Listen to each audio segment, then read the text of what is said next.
কেমন আছেন সবাই? আশা করি ভালো আছেন। ঈদ মোবারক সবাইকে। আজকে শনিবার 7 জুন 2025। দেখেন, আজকে হেডলাইন হচ্ছে এপ্রিলের প্রথমার্ধের নির্বাচন। আপনারা জানেন আমাদের প্রধান উপদেষ্টা জাতির উদ্দেশ্যে ভাষণ দিয়েছেন, সেখানে তিনি কিছু ইনফরমেশন দিয়েছেন। তার মধ্যে সবচেয়ে আপনার বার্গেনিং যেটা ছিল সেটা হচ্ছে এপ্রিলের প্রথমার্ধের নির্বাচন। যাই হোক, বিএনপি বলেছে প্রত্যাশা পূরণ হয়নি। তারা চেয়েছিল ফেব্রুয়ারির আগে নির্বাচন বা জানুয়ারি ডিসেম্বরের মধ্যে নির্বাচন। ট্রাম্প বনাম মাস্ক এক্স যুদ্ধের পর বিচ্ছেদ।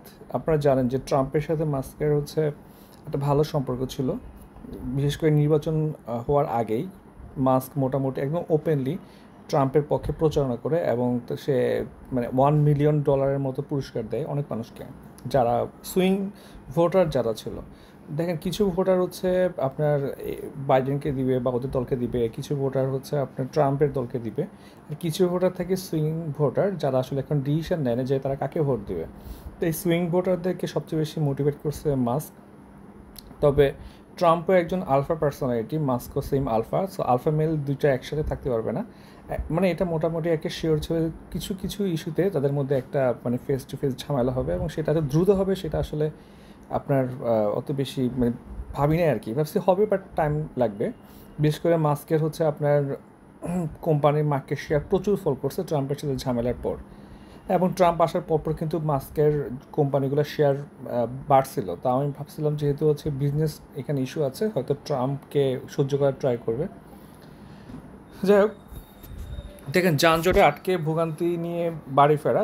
এবার যানজটের অন্যতম একটা কারণ ছিল আপনার রাস্তায় গাড়ির পরিমাণ বেশি ছিল, আর আরেকটা বড় কারণ ছিল এবারে ছুটি ঈদের আগে কম, ঈদের পরে বেশি। তো ঈদের আগে যদি আপনি ছুটি বেশি রাখেন, মানুষ হচ্ছে প্ল্যানিং করে আস্তে আস্তে যাবে। এখন যেহেতু ঈদের আগে ছুটি কম ছিল, স্বাভাবিকভাবে হচ্ছে সব মানুষ একই সাথে ঢাকা বা বিভিন্ন স্টেশন ত্যাগ করার ট্রাই করতেছে, এই জন্য যানজটটা বেড়ে গেছে। আবার ফিরতি পথে দেখবেন হচ্ছে আপনার ঝামেলাটা কম থাকবে, কারণ ফিরতি পথে প্রচুর আপনার ছুটি আছে। পরের পেজে যাই। আমরা আমরা বলে রাখি আমাদের একটা ব্যাচ চলমান আছে 47 BCS এর। আপনার 4টা কোর্স একসাথে একসাথে কম্বাইন্ড ব্যাচ। সেটা হচ্ছে আপনার ফুল জিকে, অর্থাৎ বাংলাদেশ ইন্টারন্যাশনাল, তারপরে হচ্ছে আপনার ইথিক্স এবং জিওগ্রাফি। এই টোটাল 70 মার্কসের একটা কম্বাইন্ড কোর্স আমাদের চলমান আছে। যারা ভর্তি হতে চান ভর্তি হতে পারবেন। পদ্মা সেতুতে টোল আদায়ের রেকর্ড হয়েছে, এবং পদ্মা সেতুর আপনার ব্যয় উঠে যাওয়ার সাথে সাথে হচ্ছে টোল আদায় বন্ধ করা উচিত আর কি। এনসিপির রাজনীতির বড় এজেন্ডা জুলাই ঘোষণা। বাড়ছে করোনা, নতুন ধরনের প্রকোপ, সবাই সাবধানে থাকবেন। এছাড়া রুমা এবং থানচি ভ্রমণ নিষেধাজ্ঞা প্রত্যাহার করা হয়েছে, এবং যে কোনো বিপদে যে কোনো সমস্যায় আপনার পুলিশ, অ্যাম্বুলেন্স বা ফায়ার সার্ভিস যেটাই আপনার প্রয়োজন হয় 999-এ কল দেবেন, কারণ হচ্ছে এখন সমস্যা হইতে পারে আর কি। 4 নম্বর পেজে দেখি আমরা যে চট্টগ্রামের কালুরঘাটে সেতুতে দুর্ঘটনা হয়েছে, আপনারা জানেন। মানে এটা খুবই খুবই আপনার মানে স্যাড একটা ব্যাপার।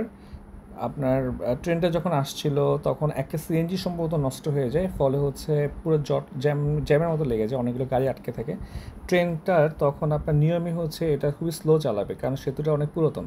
ট্রেন হচ্ছে স্পিড কমায় নাই, ওদেরকে আপনার রেড ফ্ল্যাগ দেখানোর পরেও তারা কমায় নাই। সম্ভবত হচ্ছে ড্রাইভার বা ট্রেন গার্ড যারা আছে তারা হয়তো নোটিস করে নাই, বা তারা ঘুমিয়ে পড়ছিল বা সামথিং লাইক দ্যাট।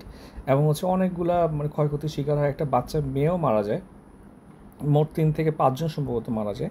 তো এইগুলা আসলে মানে আপনি যখন একটা বড় দায়িত্বে থাকবেন, আপনার একটা ছোট মিস্টেক বিশাল বড় একটা ক্যাটাস্ট্রফি ক্রিয়েট করতে পারে।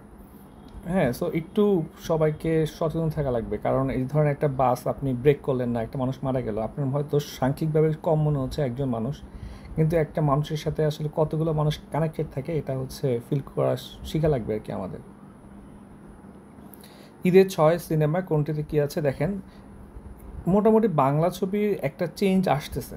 হ্যাঁ, সো সবাই বাংলা ছবি দেখবেন, যেমন এবার হচ্ছে আপনার তাণ্ডব, ইনসাফ, তারপর টগর, নীলচক্র, উৎসব, অ্যাশা মার্ডার, এইগুলা মুভিগুলো মোটামুটি সবাই সহযোগিতা করবেন আর কি। হ্যাঁ, হলে গিয়ে দেখবেন, পাইরেট কপি দেখবেন না। আমাদের ইন্ডাস্ট্রির দ্বারাক। হ্যাঁ, আমরা মোটামুটি এখানে খুব ভালো অ্যাক্টর আছে, এবং হচ্ছে আমরা যদি একটু সুযোগ দিই মোটামুটি ভালো একটা মানে কর্মসংস্থান হবে, এবং আমাদের বড় একটা মানে ওয়ার্ল্ড ওয়াইড হচ্ছে জায়গা করে নিতে হবে আমাদের ইন্ডাস্ট্রিটা। দেখেন মুক্তিযুদ্ধের সংখ্যা বদলের প্রয়োজন কেন পড়লো, আসলে এটা নিয়ে হচ্ছে অনেক আলোচনা হচ্ছে যে এই সরকার কেন এই বিতর্কিত একটা ব্যাপারে হাত দিল। এটা নিয়ে হচ্ছে আমার একটা দ্বিমত আছে। মুক্তিযুদ্ধ আসলে বিতর্কিত কেন হবে, মানে এটা বিতর্কিত কনসেপ্ট কেন হবে বা টপিক কেন হবে, এটা এটা হচ্ছে একদম মানে একটা সবচেয়ে স্বচ্ছ একটা টপিক হওয়া উচিত। তো এই যে রাজনৈতিক দল পরিবর্তনের সাথে সাথে মুক্তিযুদ্ধের আপনার মুক্তিযুদ্ধের সংজ্ঞা পাল্টায়, এই পাল্টায় সেই পাল্টায়। তো এটা বন্ধ করার জন্য মানে এই সরকারই মানে পারে যে এটাকে বন্ধ করতে, এবং তারা খুব ভালো একটা কাজ করছে যে এই ব্যাপারটাতে হাত দিছে এবং এই ব্যাপারটাতে মানুষকে সচেতন করতেছে, এবং এই ব্যাপারটা নিয়ে আসলে তাদের একটা একটা নিউট্রাল একটা একটা সিস্টেম দাঁড়া করা যাবে, যেটা হচ্ছে আপনার বিএনপিও হাত দিবে না, আওয়ামী লীগও হাত দিতে পারবে না, কেউই হাত দিতে পারবে না। সো আমার মনে হয় যে মুক্তিযুদ্ধের সংখ্যা কেন মোটামুটি সব কিছুই একদম পিউরিফাই করে, যেহেতু এইটা নিয়ে বাংলাদেশে সবচেয়ে বেশি রাজনীতি হয়। সো এটাকে যদি আপনি একদম একটা গ্রহণযোগ্য সব দলের কাছে, সব মানুষের কাছে, দল বাদ দেন, আপনি সকল মানুষের কাছে যদি গ্রহণযোগ্য করে একটা সিস্টেম দাঁড়া করে যাইতে পারেন, এটা আমি মনে করবো এই গভর্নমেন্টের অনেক বড় একটা অ্যাচিভমেন্ট। তো আমার মনে হয় যে এই গভর্নমেন্টকে আপনারা যা চাচ্ছেন যে এই গভর্নমেন্ট আপনার নির্বাচন দিয়ে চলে যাক, এই গভর্নমেন্ট হচ্ছে মুক্তিযুদ্ধ ইস্যুগুলোতে হাত না দিক, তো আপনি কি মনে করছেন অন্য দল ক্ষমতা আসলে তারা হাত দিবে না? হ্যাঁ, এবার আরেক দল ক্ষমতা আসলে আবার হাত দিবে। সো এই হাত দেওয়া দিয়ে বন্ধ করার জন্য এই সরকারি হাত দিক এবং সবাইকে বুঝাক, এবং তারা একটা এস্টাবলিশ করে দিয়ে যাক, যাতে নেক্সটে কেউ হচ্ছে এই মুক্তিযুদ্ধ নিয়ে হচ্ছে ক্যাপিটালাইজ করে রাজনীতি করতে না পারে। ট্রাম্পের শুল্ক হামলা আসিয়ানের ঐক্যকে পোক্ত করবে, এটা নিয়ে আসলে অনেক আলোচনা হয়েছে, ডিসকাশন আমি করি।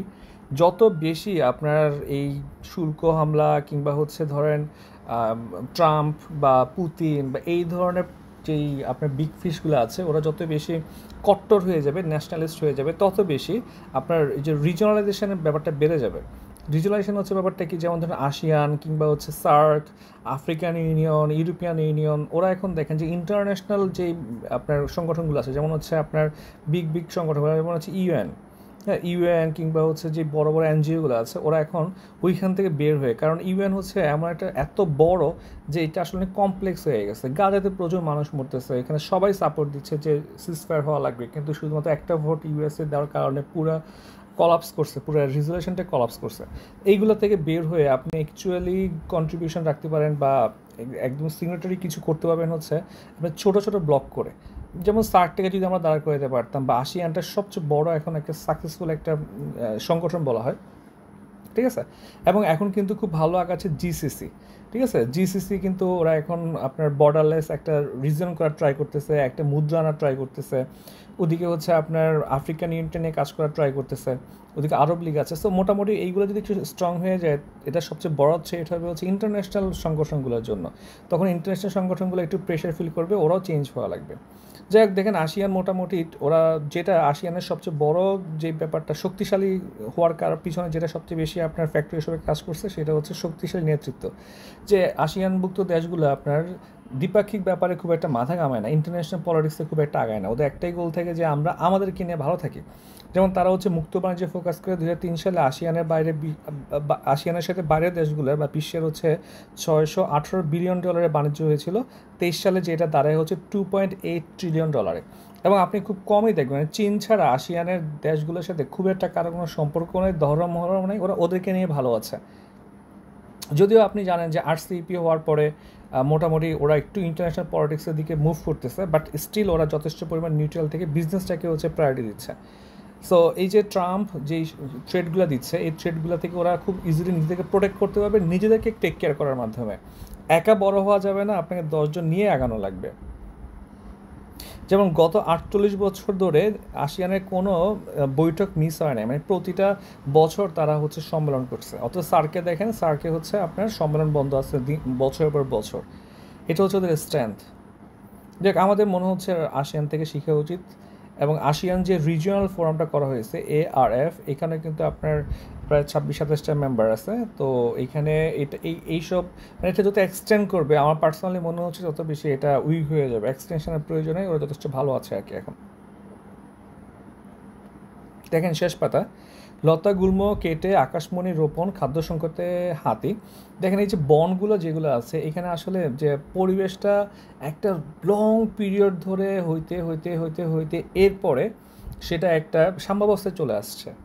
এখন আপনি যখন ডেভেলপমেন্টের দিকে আগাবেন, তখন না আপনি ভালো করতে গিয়ে আপনি মূলত প্রকৃতির আরও ক্ষতি করে ফেলবেন।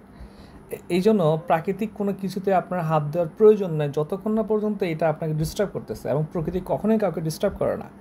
যেমন হচ্ছে ধরেন হচ্ছে টেকসই বন এবং জীবিকা প্রকল্প, এই একটা প্রকল্প নিল, এই প্রকল্পের আওতায় বনায়ন করতে গিয়ে ঝোপঝাড় লতাগুলো কেটে ফেলা হয়েছে। তো ওই অংশে হাতির খাদ্য সংকট দেখা দিচ্ছে। আপনার কে বলছে এখানে মানে প্রাকৃতিকভাবে যা আছে সেখানে বড় বড় গাছ লাগাইতে, সেটা কেটে হাতিগুলো খাবে কি? হাতিগুলো এখন মানুষের ঘরে বসত বাড়িতে চলে আসতেছে, মানুষ মারা যাচ্ছে, হাতি মারা যাচ্ছে, একটা ক্যাওস ক্রিয়েট হয়ে যাচ্ছে। কিংবা ধরেন হচ্ছে ঢাকা বা চিটং কক্সবাজার যে রেল লাইনটা করা হয়েছে, এখানে বলা হয়েছিল যে হাতি কোনো ধরনের আপনার সমস্যায় পড়বে না। স্টিল দেখা যাচ্ছে আপনার এক হাতি মারা যাচ্ছে ট্রেনের সাথে ধাক্কা খেয়ে কিংবা নানান কারণে। তো আপনি ডেভেলপমেন্টের নামে যখন প্রকৃতির গলায় ছুরি ধরবেন, প্রকৃতি দেখবেন আপনার গলায় ছুরি দিবে। আপনি কখনোই প্রকৃতির সাথে ফাইট করে পারবেন না। এই কয়েকদিন আগে একটা বাচ্চা ছেলে স্টোরি পড়লেন, ক্লাস 9-এ পড়ে, ওর 3টা গরু বিক্রি করতে যাওয়ার সময় ওর বাবা মারা গেছে। দেন ও বাবার লাস্টে দাফন করে পরদিন আবার বাজারে এসে সে গরু বিক্রি করতে নামছে আর কি। তো স্টোরিটা আপনি সবাই জানেন, কিন্তু স্টোরিটার ব্যাকগ্রাউন্ডটা কী? ব্যাকগ্রাউন্ডটা হচ্ছে ওর বাবাদের অনেক জমি টমি ছিল, তারা মধ্যবিত্ত ভালো শ্রেণীর মানুষই ছিল, কিন্তু আপনার নদী ভাঙনের জন্য ওদের সকল জমি নষ্ট হয়ে যায়। তো এই নদী ভাঙনটা কেন হয়? ক্লাইমেট চেঞ্জের জন্য হয়। এরপরে তার বাবা হচ্ছে পদ্মায় মাছ ধরতো, কিন্তু সাম্প্রতিক সময়ে মাছের পরিমাণ কমে যায়, ওই টাকা দিয়ে তাদের চলতো না। তাহলে নদীতে মাছ কেন কমে যাচ্ছে? প্রাকৃতিক ক্লাইমেট চেঞ্জের জন্য। এরপরে তারা হচ্ছে বিভিন্ন ধরনের এগ্রিকালচার প্রোডাকশনে গেছে, সেখানে লস করছে কেন? ক্লাইমেট চেঞ্জের জন্য। তো সব কিছু দেখেন ক্লাইমেট চেঞ্জ হচ্ছে, তো আপনি ক্লাইমেটে যত বেশি হাত দিবেন আপনি এরকম অ্যাক্সিডেন্টের সংখ্যা বাড়তেই থাকবে। আপনি প্রকৃতির সাথে ফাইট করে বাঁচতে পারবেন না। সো ক্লাইমেটকে ধ্বংস করার প্রকল্প যারা নেয় তাদেরকে আসলে চিহ্নিত করা উচিত, তারা জেনে বুঝে নেয় নাকি হচ্ছে আমতাজি একটা প্রকল্প নেয়। এই প্রকল্পগুলোতে নেওয়া উচিত হচ্ছে ওই ডিপার্টমেন্টের কেউ, ধরুন ফরেস্ট্রি কিংবা এনভায়রনমেন্ট ক্লাইমেট সেকশনে যারা অভিজ্ঞ তাদের প্রজেক্ট নেওয়া উচিত। কারণ বাংলাদেশে নিয়োগগুলো দিচ্ছে কাকে? ধরেন হচ্ছে জেনারেল নিয়োগ দিচ্ছে, ওরা আগামাতা বোঝে না, একটা প্রকল্প নামায় ওরা মনে করেছে আপনার ঘাস কাইটা বড় গাছ লাগিয়ে দিলে মনে প্রকৃতি ভালো হবে। হ্যাঁ, কমন সেন্স এটাই বলে, যদি আপনি ওই এনভায়রনমেন্টাল সায়েন্সের কিংবা ক্লাইমেট নিয়ে স্টাডি না করেন। কিন্তু আপনি যখন ক্লাইমেট নিয়ে স্টাডি করবেন তখন আপনি বুঝতে পারবেন যে না, সব কিছুরই প্রয়োজন আছে, মানে একটা পিঁপড়ারও প্রয়োজন আছে। তো আপনি একটা আপনার মাঝে মধ্যে কিছু গল্প হয় না, ঈশ্বরের গল্প টাইপের, যে সকল ব্যাঙ মেরে ফেলা হয়েছে বা সকল সাপ মেরে ফেলা হয়েছে, এই কারণে হচ্ছে মানুষও মারা যাওয়া শুরু হয়েছে। কারণ আপনি মানুষের ক্ষতি করে মানে এমন যে আপনি ওই প্রজাতিটি ধ্বংস করে ফেলবেন, তখন এটা ইনডাইরেক্টলি বা সামহাও আপনার উপরে ইম্প্যাক্ট ফেলবে। দেখেন 11 মাসে $800 বিলিয়ন প্রবাসী, এটা হচ্ছে একটা রেকর্ড আমাদের জন্য, যে আপনার মানে এটা বিশাল বড় একটা ব্যাপার।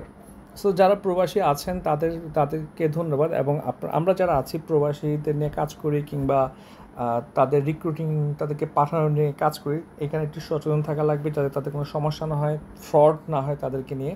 এবং তাদের যে সমস্যাগুলো হয়, যেমন তারা পাসপোর্টের ভিসার মেয়াদ শেষ হয়ে যায় বা পাসপোর্টের মেয়াদ শেষ হয়ে যায়, তখন হচ্ছে ওরা আপনার দূতাবাস থেকে সহায়তা পায় না, এইসব ব্যাপারে সচেতন থাকা লাগবে। কারণ প্রবাসীদের ছাড়া আমাদের দেশ 3 মাসও চলবে না, ওনাদেরকে রেসপেক্ট করতে হবে। এবং আমাদের লাস্ট কন্টেন্ট, জম্মু কাশ্মীর, মোদিকে পূর্ণ রাজ্য মর্যাদা ফেরানোর কথা মনে করালেন ওমর। এই হচ্ছে আজকের প্রথম আলো। সবাইকে অসংখ্য ধন্যবাদ, ভালো থাকবেন সবাই।